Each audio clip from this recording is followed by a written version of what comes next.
सरकार द्वारा बेरोजगारी हटाने के कौन कौन से प्रयास किए गए आजादी से लेकर के अब तक पे हम चर्चा करेंगे। तो देखिए, आजादी से 1947 से लेकर के 1980 ईस्वी तक सरकार ने कौन सी नीति अपनाई, फिर 1991 जब आर्थिक सुधार हुआ उसके बाद सरकार ने कौन सी नीति अपनाई, और फिर मुख्य रोजगार कार्यक्रम लाया गया जिससे कि बेरोजगारी हटाया जा सके। तो हम देखते हैं कि 1947 से 1980 के बीच सरकार द्वारा यह लक्ष्य रखा गया कि आर्थिक विकास और रोजगार उत्पन्न करना लक्ष्य था। लेकिन यह देखा गया कि आर्थिक विकास होने से अपने आप रोजगार उत्पन्न नहीं हो सकता है, बेरोजगारी दूर नहीं हो सकती है। तो आर्थिक सुधार जो 1991 ईस्वी में हुआ उसके बाद रणनीति चेंज हो गई और फिर इसमें यह देखा किया गया कि आर्थिक वृद्धि तो करना ही है, आर्थिक वृद्धि तो करना ही है, वृद्धि करना ही है, प्लस रोजगार उत्पन्न करने पर भी फोकस किया जाने लगा। यानी रोजगार उत्पन्न करने के लिए अलग से रणनीति अपनाई जाने लगी। फिर सरकार ने बहुत सारी रोजगार कार्यक्रम लाए, जैसे कि मनरेगा हो गया, स्किल इंडिया हो गया, इस तरीके के कार्यक्रम लेकर के कि 1947 से 1980 ईस्वी के बीच कौन कौन से कार्य किए गए जिससे कि रोजगार उत्पत्ति हो। तो हम देखते हैं कि दूसरी पंचवर्षीय योजना में 5% का आर्थिक विकास का लक्ष्य रखा गया, प्रतिशत वार्षिक वृद्धि, अर्थव्यवस्था में वृद्धि का लक्ष्य रखा गया जिससे कि रोजगार उत्पादन अपने आप हो जाएगा। अगर अर्थव्यवस्था की वार्षिक वृद्धि ज्यादा होगी तो रोजगार भी उत्पन्न अपने आप होगा, यह लक्ष्य रखा गया। फिर हम देखते हैं कि पांचवी पंचवर्षीय योजना में यह स्वीकार किया जाने लगा कि सिर्फ आर्थिक विकास से रोजगार उत्पन्न नहीं हो सकता है, इसके लिए रोजगार उत्पादन करने के लिए हमें अलग से फोकस देना पड़ेगा। तो इसमें पांचवी पंचवर्षीय में रोजगार उत्पादन पर जो है, रोजगार उत्पादन पे अलग से फोकस किया जाने लगा। ठीक है, अब हम देखते हैं छठी पंचवर्षीय योजना में क्या होता है। पांचवी पंचवर्षीय योजना में रोजगार उत्पादन पे फोकस किया जाने लगा।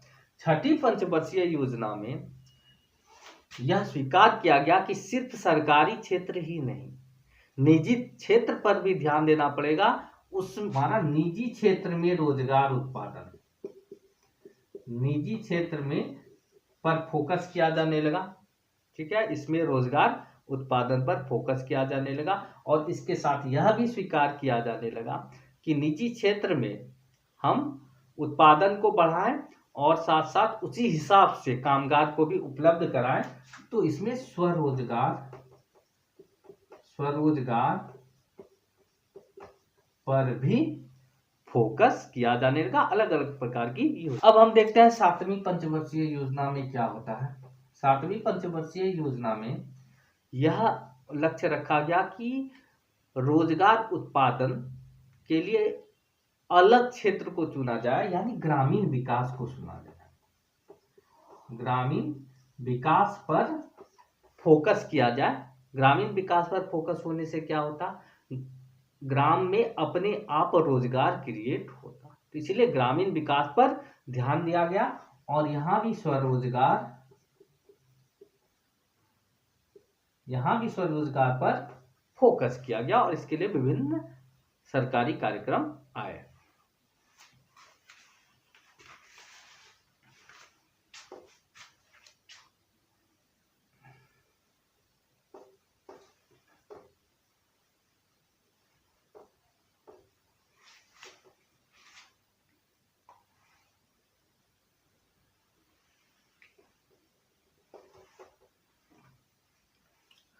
अब हम देखते हैं कि 1991-92 में आर्थिक सुधार के बाद कौन कौन सी रणनीतियां अपनाई गई। हम देखते हैं 8वीं पंचवर्षीय योजना में जो रणनीति अपनाई, 8वीं पंचवर्षीय योजना में रोजगार उत्पादन की जो रणनीति अपनाएगी उसमें 2 से 6%, 2.6% से लेकर के 2.8% वार्षिक रोजगार उत्पादन का लक्ष्य रखा गया। और यह लक्ष्य रखा गया कि 10 वर्ष में यानी 2022 ईस्वी तक पूर्ण रोजगार प्राप्त करना है। हालांकि यह सक्सेस नहीं हो पाया। अब हम देखते हैं कि नवी 5 ईयर प्लान में, नवी पंचवर्षीय योजना में क्या लक्ष्य रखा गया। इसमें लक्ष्य रखा गया सेक्टर वाइज यानी क्षेत्र वाइज, जैसे कृषि क्षेत्र हुआ, सब सेक्टर, उप क्षेत्र, कृषि क्षेत्र में को भी अलग अलग सब सेक्टर में डिवाइड कर दिया गया और उस पर विकास, उसके विकास पर फोकस किया गया जिससे कि रोजगार उत्पन्न। अब हम देखते हैं 11वीं पंचवर्षीय योजना।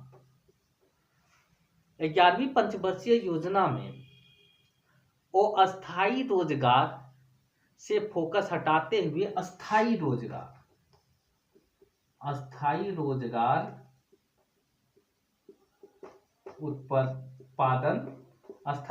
उत्पादन पर ध्यान दिया गया और इसके लिए विभिन्न कार्यक्रम लाए गए। हम देखते हैं 12वीं पंचवर्षीय योजना, 12वीं 5 ईयर प्लान में क्या होता है। इसमें विनिर्माण क्षेत्र पर ज्यादा जोर दिया गया।